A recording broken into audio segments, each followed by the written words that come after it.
जय हिंद दोस्तों। तो आज हम लोग जे.एंड.के पुलिस कांस्टेबल 2024 के जो टॉपिक है आरटीआई एक्ट 2005, इसका हम लोग कुछ क्वेश्चंस आज पढ़ लेते हैं जो इंपॉर्टेंट क्वेश्चंस है, क्योंकि एग्जाम भी थोड़े दिन ही बचे हैं, 10 दिन ही बचे हैं। तो मैंने सोचा कि एक वीडियो में इसके लिए ले आऊँ। तो फर्स्ट क्वेश्चन हमारा क्या रहने वाला है, when RTI came into force in India. जो आरटीआई कब आई थी इंडिया के अंदर, तो वो आई थी 12 अक्टूबर 2005 को आरटीआई एक्ट आया था इंडिया के अंदर।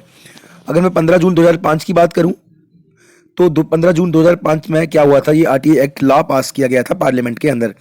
अगर आपको ये पूछा जाए कि आरटीआई एक्ट लॉ कब पास किया गया था पार्लियामेंट के अंदर, तो उसका जो आंसर रहेगा वो रहेगा 15 जून 2005। और जब आरटीआई केम हुआ था, फोर्स कब हुआ था, तो वो था 12 अक्टूबर 2005 को आरटीआई एक्ट मतलब फोर्स इंडिया में हो गया था। अगर जेएनके की बात की जाए, तो जेएनके में कब आया था, जेएनके में आया था 20 मार्च 2009 को। ठीक है, कब आया था, 20 मार्च 2009 को। अगर जेएनके क्वेश्चन आपको पूछा जाए तो आप ये आंसर देंगे। ठीक है, नेक्स्ट क्वेश्चन की मैं बात करूं, can you ask for report and record under the act. क्या can you ask for report under the act, तो इसका आंसर होगा यस। ठीक है, क्या आप पूछ सकते हैं report and record under the act में जो विधि दिया गया है, तो इसका आंसर रहेगा यस। तो नेक्स्ट क्वेश्चन की मैं बात करूं, which office in the public authority. ये अथॉरिटी नहीं है, ये अथॉरिटी है प्रोवाइड इन्फॉर्मेशन। तो कौन अथॉरिटी इन्फॉर्मेशन प्रोवाइड करवाती है, वो करवाती है, वो एक आंसर इसका पीआई, वो पब्लिक इन्फॉर्मेशन ऑफिसर। ठीक है, नेक्स्ट क्वेश्चन की मैं बात करूं, who can seek information under the RTI act 2005।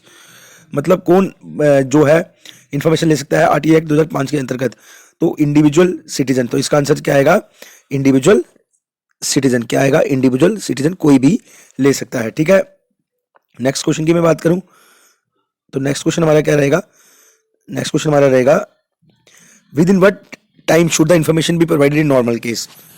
जो भी नॉर्मल केस रहेंगे उनमें जो इन्फॉर्मेशन प्रोवाइड कराई जाएगी, तो कितने दिन में कराई जाएगी, तो वो जो इन्फॉर्मेशन प्रोवाइड कराई जाएगी वो कराई जाएगी 30 डेज में। कितने दिन में कराई जाएगी, 30 डेज में। ठीक है, next question, with in what time should the information be provided in case of matter of life and death.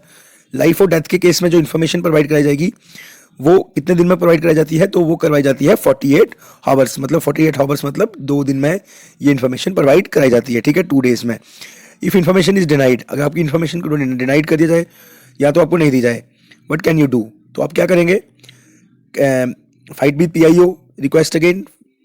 ठीक है, 2 ऑप्शन सेम हो गए हैं, तो आप क्या करेंगे, अपील करेंगे एपेलेटेड अथॉरिटी को। ठीक है, नेक्स्ट क्वेश्चन की मैं बात करूं, are you required to provide the reason for asking information. क्या आपको रीजन देने की जरूरत है अगर आपको कोई इन्फॉर्मेशन पूछनी है, तो इसका आंसर रहेगा no.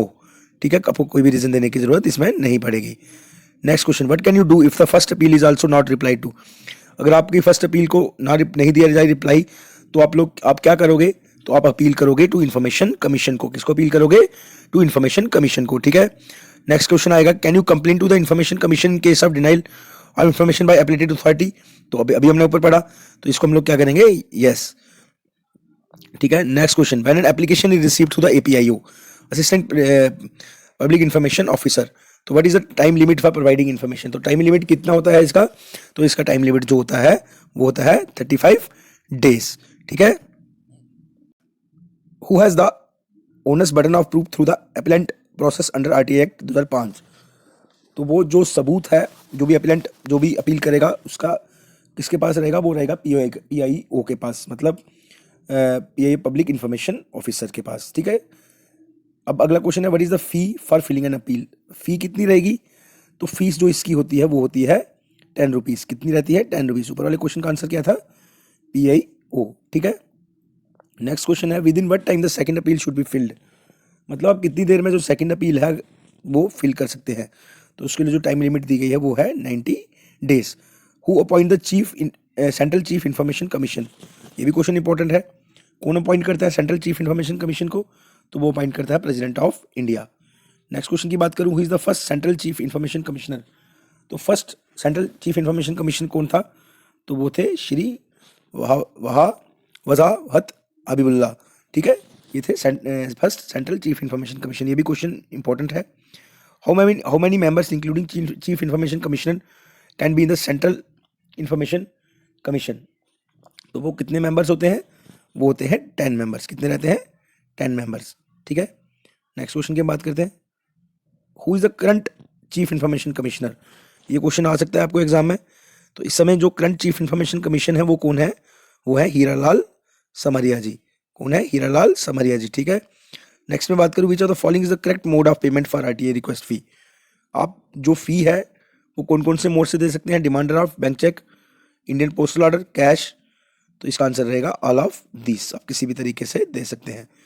Who are exempted from fees, जिसको फीस नहीं लगती, तो वो किसको नहीं लगेगी? वो लगेगी people belong to below poverty line. जो बीपीएल के अंदर जो लोग आएंगे उनको इसमें कोई भी फीस नहीं लगेगी। ठीक है, नेक्स्ट क्वेश्चन की मैं बात करूं, RTA law referred as open government law and sunshine law also known as, तो उसको क्या बोला जाता है? Also known as freedom of information. तो क्या बोला जाता है?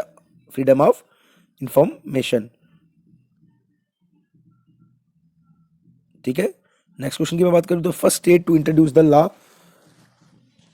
ऑन आरटीआई वाज, तो फर्स्ट जो स्टेट थी इंडिया की वो कहाँ इंट्रोड्यूस किया गया था? वो इंट्रोड्यूस किया गया था तमिलनाडु में। अगर सेकंड की बात करें तो सेकंड स्टेट हमारी रहेगी गोवा। अगर थर्ड आपको पूछ लिया जाए तो वो थी राजस्थान। ठीक है, फर्स्ट तमिलनाडु थी, second Goa, third Rajasthan. Next question है, how many schedule does the RTI act 2005 है, मतलब जो आरटीआई एक्ट 2005 में कितने शेड्यूल्स हैं? तो वो कितने शेड्यूल हैं बच्चों? तो वो हैं 2।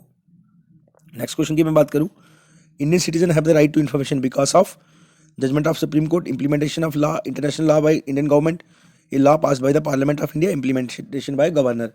तो इसका जो आंसर है वो क्या रहेगा? A law pass by the parliament of India, क्योंकि ये लॉ पास किया गया है पार्लियामेंट ऑफ इंडिया के द्वारा। ठीक है, नेक्स्ट क्वेश्चन की मैं बात करूँ, which is the first country in the world to have enacted legislation for providing for citizen RTI. तो पहली कंट्री कौन सी थी जहाँ जो आरटीआई में आई थी जिसमें? तो वो थी स्वीडन 1776 में। नेक्स्ट क्वेश्चन की मैं बात करूँ, where is the headquarter of central information commission.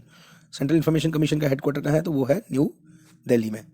All authorities covered must appoint there as the designated officer have to supply information against RTI application. तो क्या आएगा? तो इसका आंसर आएगा पीओ आई। क्या बोल रहा है? All authorities covered must appoint there dash as the designated officer have to supply information against RTI. तो इसका आंसर आएगा PIO, public information officer. Next question की मैं बात करूँ, who are excluded from RTI act, मतलब जिस पे आप आरटीआई नहीं लगा सकते, तो वो रहेगी central intelligence agency and security agencies. और इसके बाद आप किसी की पर्सनल लाइफ पे भी आरटीआई नहीं लगा सकते। ठीक है, सिक्योरिटी एजेंसीज के ऊपर कोई भी आरटीआई नहीं लगा सकते। ठीक है, ये था आरटीआई के कुछ इंपॉर्टेंट क्वेश्चंस जो मैंने आपसे डिस्कस कर लिए। ठीक है, धन्यवाद, जय हिंद, जय भारत।